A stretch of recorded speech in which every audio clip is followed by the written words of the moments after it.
Voilà, c'est pourquoi, dans cette génération, il y a aussi des prophètes Ananias. Au temps de Jérémie, les prophètes Ananias, ils voulaient prophétiser pour impressionner. Il y a des gens aujourd'hui qui prophétisent pour impressionner les gens. Voyez-vous. C'est pourquoi c'est malheureux pour l'Église, pour des gens aujourd'hui qui veulent qu'on leur voie des choses, qui est le sorcier de ma vie, qui est la sorcière de ma vie, au lieu d'abord de voir le péché qui est en toi. C'est pourquoi vous êtes en train de donner l'ampleur à de vos pasteurs, parce que vous êtes derrière eux. Mais la Bible nous dit, nous devrions parler de la parole de Dieu.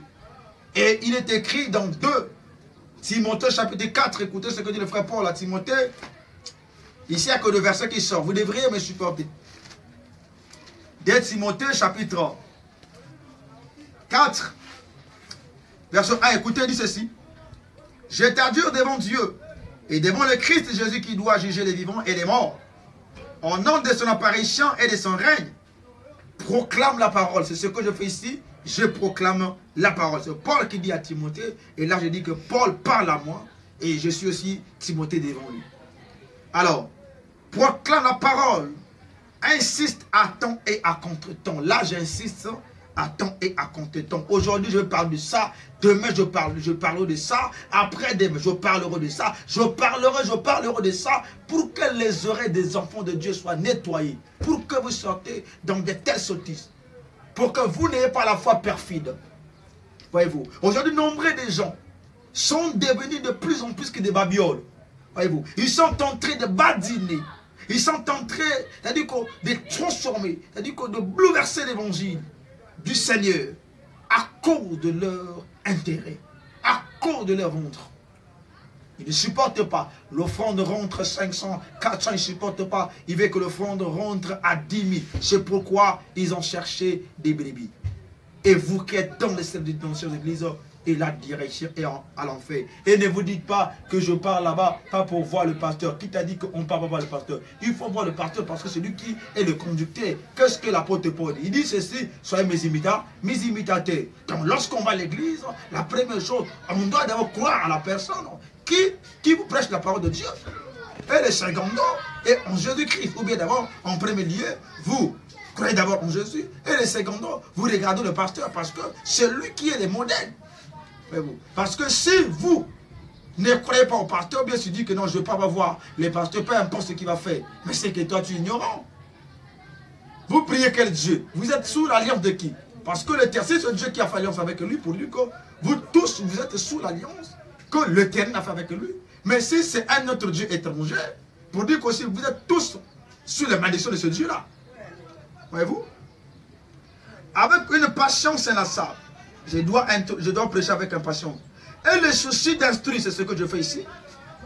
Car un temps viendra où les hommes ne supporteront plus la sainte doctrine. Ça, c'est le frère Paul dit. Un temps viendra. Et quel temps? Le temps que nous sommes. Les gens ne supporteront plus la sainte doctrine. C'est pourquoi, lorsque on prêcher des gens la parole de Dieu, on dit qu'on parle mal de leur pasteur. Il dit, ne jugez point. Peut-être que vous ne comprenez pas ce verset. C'est dans Matthieu 7. Lisez bien. Il dit ceci. Si on vous jugera de la manière dont je l'ai, les autres, si tu vois que je suis un franc-maçon, juge-moi. Et je ne dois me fâcher. Je dois repentir. On doit juger. Il est encore écrit, les saints jugeront les mondes. Et ce qui dit ne juge point, c'est ce qui se cache derrière leur pratique. On doit juger. Je ne suis pas un franc-maçon, un pasteur franc-maçon. C'est que je suis obligé de juger un pasteur franc-maçon. Il doit repentir. Il y a tellement de pasteurs kabbalistiques. Il dit, mais au contraire, au gré de leur passion. Donc, les brebis aujourd'hui, ils veulent qu'on leur prêche des choses qui vont leur plaire. Marie-toi, va à l'Europe, va à Turquie, va à Dubaï. Ils veulent qu'on leur prêche des choses qui vont leur plaire. Mais la parole de Dieu qui vont leur faire changer, ils n'aiment pas ça. C'est pourquoi, vous allez voir, il y a peu que des gens qui prient là, on prêche la vérité. Mais là, on prêche le mensonge. Venez boire de l'huile, venez boire de l'eau. Mais l'eau que tu bois à la maison, ça n'a pas suffi. Il faut encore boire l'eau à l'église. L'huile que tu prépares dans la nourriture, ça n'a pas suffi. Donc toi, tu vas remplir ton ventre avec du. Donc tu auras beaucoup de graisse. Attends le jour qu'on va te dégraisser. Hein? Il faut changer. Les sels que tu manges à la maison, ça n'a pas suffi. Donc il faut que tu bois, tu pars aller boire de l'eau salée. Mais le véritable l'eau salée, c'est le Saint-Esprit, tu ne comprends pas. Le véritable l'eau salée, c'est la parole de Dieu. Mais toi, tu n'as pas changé. Toi, Olingo Bota, je parle d'abord bilingue. Bon. Yo lingi obota, ozo zemi obota, changer. C'est-à-dire que yeba ko bongo la moté mana, yo mela masanga, o kosa akopa nzambo kine église, o kine église, o konyo kwama, soko lingo bota, bongo la motema. Là, je parle particulièrement des gens qui sont ici au Congo, Brazzaville, au Congo, RDC. C'est pourquoi il y a nombre de chrétiens qui subissent aujourd'hui. Donc, sortez dans les églises-là. Et d'autres, ils ont fait ces cercles-là. Dans leurs églises. Regardez par exemple ici. Il y a un plus que vous allez voir là. Il y a comme un serpent qui est là. Souvent aussi, ceci, vous voyez ça. Dans les pharmacies. Il y a les églises des mamans là, des mamans Gunzala et des pans Gunzala qui font ces signes-là. Ils mettent les bougies. Et ces signes-là, ce sont des signes francs-maçonniques. Tout ce que vous voyez là. Donc, d'autres émissions, je viendrai détailler un à un chaque signe. Voyez-vous? Le signe, vous allez voir là. Il y a un plus là, comme un serpent au milieu. Voyez-vous? Donc, ces signes-là se trouvent dans leurs églises. Et il y a des pasteurs qui font des cercles, ils mettent ça. Et si on fait la délivrance à une personne, ils prennent la personne, ils mettent à l'intérieur. Ma soeur, mon frère, je te dis, tu es ignorant, toi qui vas suivre cette émission. Tu ne verras jamais le Seigneur. Hein?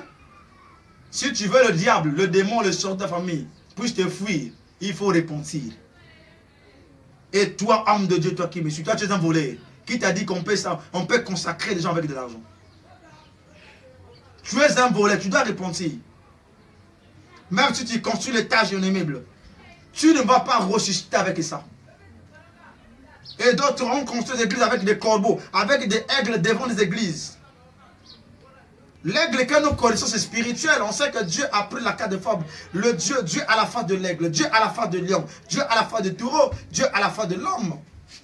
Mais est-ce que, pourquoi pas, on a mis Dieu à la face, on n'a pas mis de taureau dans nos églises?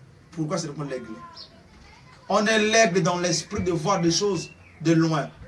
On est l'aigle d'envisager le ciel. Un jour en 2014, je trouvais une inspiration, dit la vitesse de l'aigle. Lorsque un aigle est au ciel, il voit même une fourmi sur la terre. Il a, c'est-à-dire qu'à un œil pas possible, il voit ça. Il vient avec la rapidité. Pour lui, un chrétien, lorsqu'il prie, il doit avoir la vision de l'aigle pour envisager les ciels. C'est pourquoi donc c'est dit que penser au choix du ciel. Mais les chrétiens sont que souvent en quête des choses de ce monde. Il est écrit, cherchez premièrement le royaume des cieux, le tout sera vous donné après. L'argent est caché en Jésus, les voyages est caché en Jésus, la santé est cachée en Jésus, les enfants sont cachés en Jésus. C'est-à-dire que tout est caché en Jésus. Une fois tu crois en Jésus, tu en auras. Demande le frère Abraham. Il dit, sors, va là où je te montre. Il est parti. Il a dit que Abraham était béni abondamment. Demande aussi le frère Job qui a eu la richesse et la richesse était dépouillée. Il a gardé la fidélité. Le Seigneur lui a donné encore les doubles. Bien-aimé, c'est moi, votre humble serviteur de Dieu, le moins de tous. Et notre combat, c'est avec le faux pasteur. Comme le diable est en train de les citer à détruire l'évangile, le Saint-Esprit avec nous nous incite aussi à détruire les œuvres du diable. Le camp du diable doit être dépeuplé. Vous voulez m'appeler et me soutenir dans les émissions et rentrer aussi dans les médias et contactez-moi aussi dans le numéro WhatsApp plus 240 06 860 92. Là je dis bien, je ne viens pas pour chercher seulement des abonnés, mais je viens faire l'œuvre de Dieu. Comme il n'y a pas encore des moyens d'aller dans des salons de télévision, faire des émissions, mais je fais ici avec mon téléphone qui a de capacité et mettre ça sur YouTube. Abonnez-vous sur notre chaîne YouTube Clé de Vie TV. Vous allez voir d'autres émissions. Que l'Éternel vous bénisse abondamment.